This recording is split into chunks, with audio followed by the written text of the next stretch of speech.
welcome to the True Talk podcast. Thanks for taking the time to jump on to learn something new about the business, about the leaders of the company. I have a privilege and honor to have Jared Henderson of FFL Legendary. Yeah, so man, you have an awesome office here in Orlando. Thanks, is amazing. So I appreciate it. Yeah, man. So definitely a good atmosphere, 100% positive staff and agents here. So you guys trying to grow this thing for real, huh? Yeah, I mean, dude, we're we're like we were talking about earlier, just trying to get better every single day.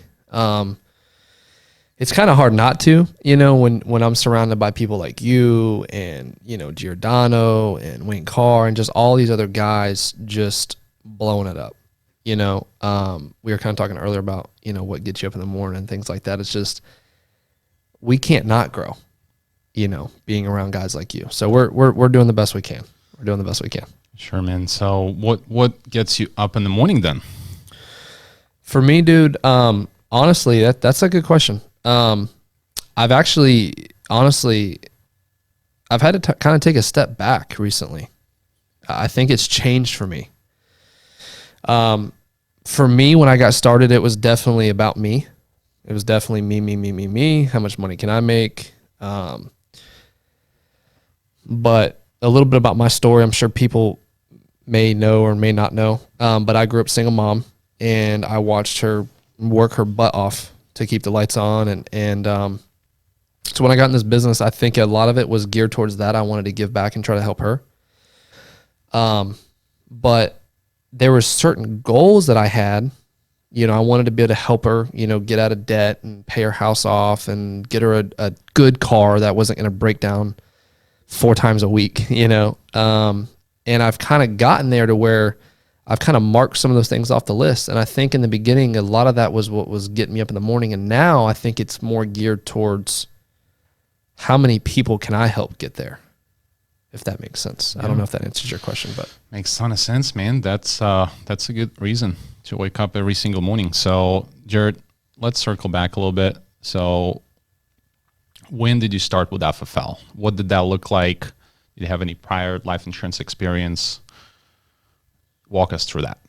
Yeah. So, no, I came from the car business. I did that for right at 2 years. Before that, I was in the restaurant business.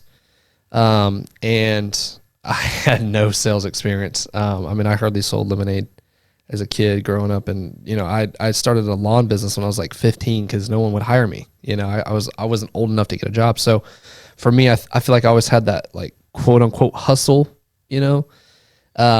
but for me, I got out of high school, got in the restaurant business, figured out really quick that wasn't what I wanted to do. Got into car sales because I thought I could make a little bit of money.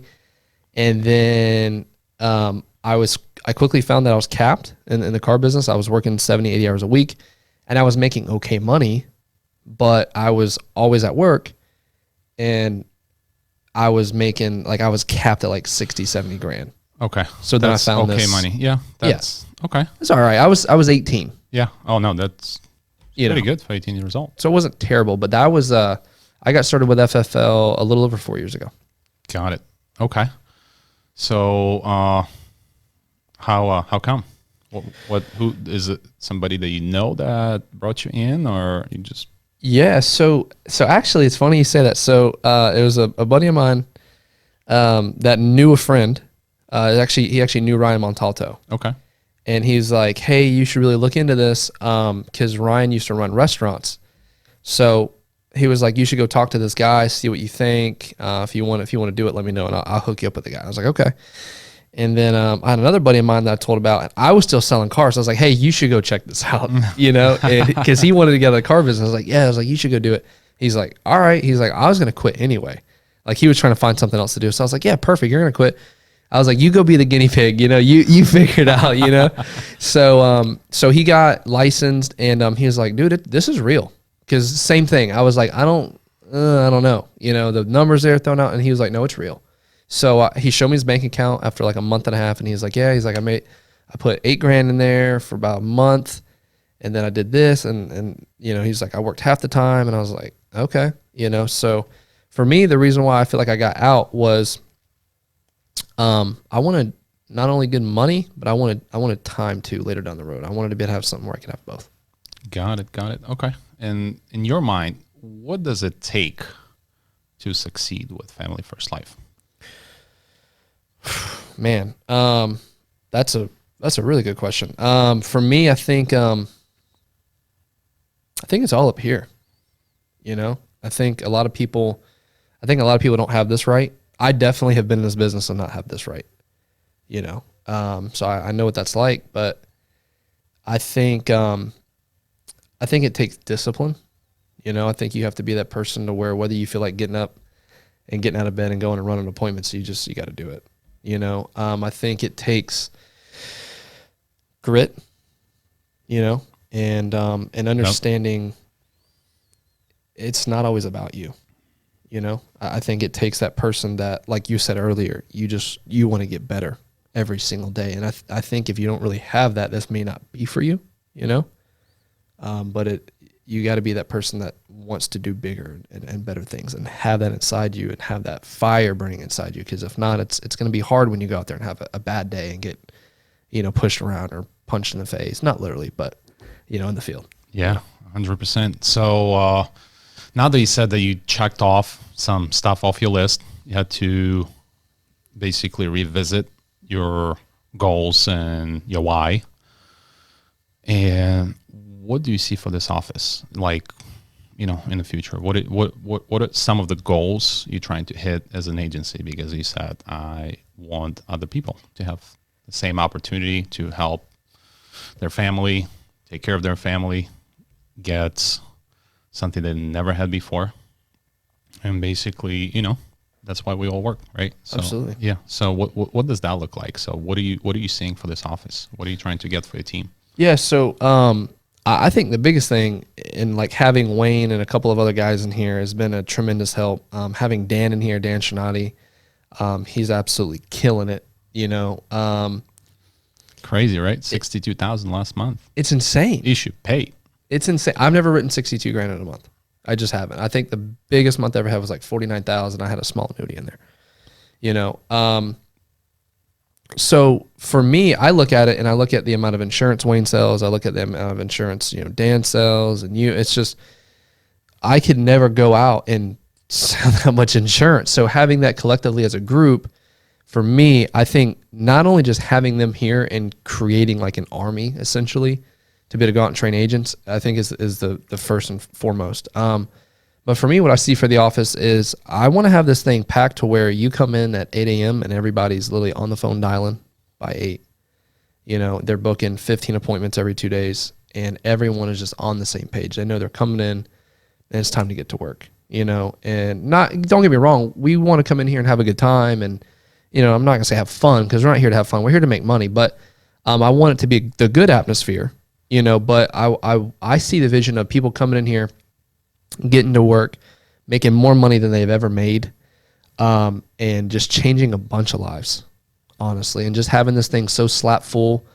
People are, you know, walking around with leads in their hands dialing because all the cubicles are full. Like I just see it so slammed, you know, to where people are just almost like knocking the door down to get in here, honestly. Yeah, for sure. And it's different. It's funny that you say 15 appointments next 2 days. You know, let's break that down real quick. Sure. Because I was just on the Zoom call with a guy we're trying to hire, and he's here in Florida. And, you know, I just talked to the guy, and he was sharing his story, what he's done, and he's second generation in the insurance business. And he's doing amazing, right? So he's that back office for a lot of brokers. He works with them, trains them, and they're out there. And it's funny because when I ask him, well, what are you guys doing for marketing for your agents? Do you help them? He's like, oh, no, they do their own thing. Okay. What are they doing? You know, like in events, word of mouth, referrals, that type of stuff. And Right. His company is the second generation in the business. So, and he was kind of skeptical in the beginning to what we do when I broke it down for him. And he really started paying attention when I was giving him numbers, because numbers don't lie. And not going to lie, he was impressed. But, Absolutely. But I do know for a fact that majority of his agents, they don't run 30 appointments a week. So can you break that down? Like you said that I want it for our agents, and I know why you want it for them, because if you're going to make sure that they run 30 appointments a week, they're going to make real money. Right. So, but can you kind of go a little bit deeper on that for all the new agents that's on the call today, that's listening to this podcast? What's that? Why that magic number, 30 appointments a week? Yeah, no, absolutely. I think the biggest thing for me is I've always just kind of been really big on, I would never ever ask somebody to do something I've never done before, or tell somebody. I wouldn't feel right doing that. So for me, I've always been the guy like, hey, if I've gone out and done this, I want to be able to earn that right to say, hey, this is what you need to go do. And for me in the beginning, I remember we were talking about running 15 appointments a week. You need to have 15 appointments a week. And then it went to 20 appointments, and then we started running more final expense, and because it used to just be like all mortgage. We didn't even know what final expense was, and so we started incorporating final expense, and now we have all these different lead types in the CRM, and it's insane to where it's almost impossible not to run 30 appointments because you have so many different lead types. But for me, I've been there and not had 30 appointments. And as an agent looking back, I remember the first time I ran 30 appointments, and I remember how much confidence it gave me just in the home. Instead of, being scared of saying the truth to the client. I mean, if we're all being honest, I was scared I'd rub them the wrong way, or I might, offend them or whatever, that's really what I needed to say anyway, to be able to stand up for them and help them get the coverage they need. I realized none of that really mattered anymore. I had 30 appointments. I'm not really there to sell anything. I have 30 of other people to go see, and some of them are going to buy insurance. So you're either going to be that person that's going to buy it. I'm either going to help you or I'm not. Which one's it going to be? And I think when that clicked for me, I realized, I was like, I really don't have to be good at this. I just have to go see a bunch of people. So for me, I remember going, all right, I'm going to do whatever it takes to book 30 appointments, because it's hard going out there and going over. It messes with you mentally, and you have to be the person to go, no, tomorrow's a new day. I got all the hard ones out of the way. And yes, but if you don't have enough activity and you're running 2 appointments a day, 3 appointments a day, it's going to be hard to get over that. So when you have 30 appointments a day, if you break that down over 4 days a week in the field, that's 8 appointments a day minimum, 7 to 8. Even if you have a couple no-shows, front porch, someone doesn't like you, you should still at least be selling 1 to 2 policies a day. So 30 appointments over a week, that stuff adds up, and it just builds that confidence. And once you build the confidence, it helps you build some momentum. And momentum's really hard to stop, once you get it going. It's hard to get, but it's really hard to stop once it gets going. So I think that's for me, For sure, man. That sounds like 30 appointments a week can be life-changing. Absolutely. It changed my life. For the better, I hope. 100%. All right. Well, good. So now let's talk about team building. Okay. I know you're doing that. Now we broke down why you're doing that. Your why is different. So what is some of the things you do, like as far as, hiring? What would you tell to new agents, that come on board and they're not sure if they want to do it or not? Can you kind of give us the basics, of hiring, how that works, why it works, and basically, that type of stuff? Sure. Yeah. So me in the beginning, I was definitely that guy. I was like, man, I got to have this whole thing figured out before I hire anybody.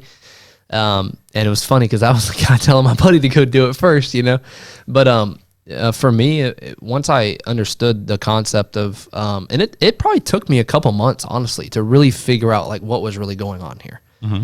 And then one day I was like, oh, wow, like this is something bigger. Like this is a big deal, I hired a couple of my buddies from the get-go, and honestly, I tried talking them out of it, to be upfront with you. I was like, no, I don't think this is, and they're like, and it was funny because it was like the reverse psychology. Yeah. Like, no, I want to do it. I was like, no, like, I don't know, and he's like, no, really. And it's funny, one of them's actually still here with me today.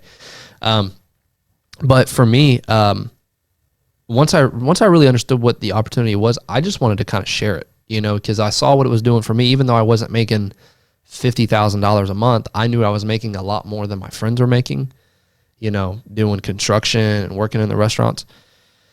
So I just wanted to try to help. And I just saw an opportunity, said, hey, look, what can this look like in 5 years? If you stay in the restaurant industry, what's it going to look like in 5 years? Yeah. You might have to give up a little bit now, but let's fast forward 5 years. What will this look like? So that was the biggest thing for me. I wanted to share it. And the second thing was really understanding that although people, and again, it's not all about money, although people may seem like they're happy where they're at, because I was scared to like come on to somebody and they're like, dude, I'm good. There's a lot of people that aren't happy out there doing what they're doing, and they just, put the smile on and every day. But once I realized that, I was like, man, we have our hands on something here we could help a lot of people with. So for me, going back early on was I regret not hiring from day one, because it's really not complicated. It's just telling people about, hey, this is how it works. It's either a good fit or not. Yeah. And I think if I would have done that, it would have been a lot different. For sure, man. I was just gonna wrap up with that question. What you would have changed? But I don't know where I heard that from. I'm just gonna squeeze this in here. If you hire just one running buddy, somebody you know, and your personal production is gonna go up by 30-40% minimum. Yeah. Because you're gonna feel the peer pressure. Oh, 100%. Yeah. So I think if you hire somebody, that's actually gonna do good for your bank account, man. So 100%. Yeah. It's crazy. I sit here and think about it all the time, but it's like, and that's probably another thing with the hiring is,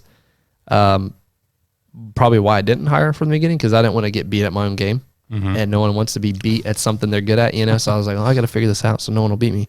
But now it's the other way around. Like, I want people to come in and beat me and sell more than me, because I know what it's going to do for them, and it's going to create some friendly competition. So, definitely hire from day one. And if you come in here, you don't have to hire. You might just want to sell a couple $100,000 a year. That's fine. But if you're really going to do this for real, why not? I like how you said that. Just sell a couple $100,000 a year. That's funny that you can say that, because it's real. It is. Opportunity is real. Bank accounts of the agents that are here are real. Yeah. And the opportunity is real. But all right, man, just wrap it up for us. Just say whatever you want. Just whatever. Whatever. I appreciate having you here. It's been an honor. I know we're going to be doing the BDM here in a little bit, but I honestly just wanted to say thank you for coming in, and doing some training and helping out, because you definitely, you didn't have to come in and help us. I know you have some agents and stuff here, but I know you're busy and you took time out of your busy schedule to come down here and help. So I just wanted to say thank you, dude. Oh, man, thank you. This is an awesome place to be. Appreciate you, bro. Yep. We'll talk to you guys.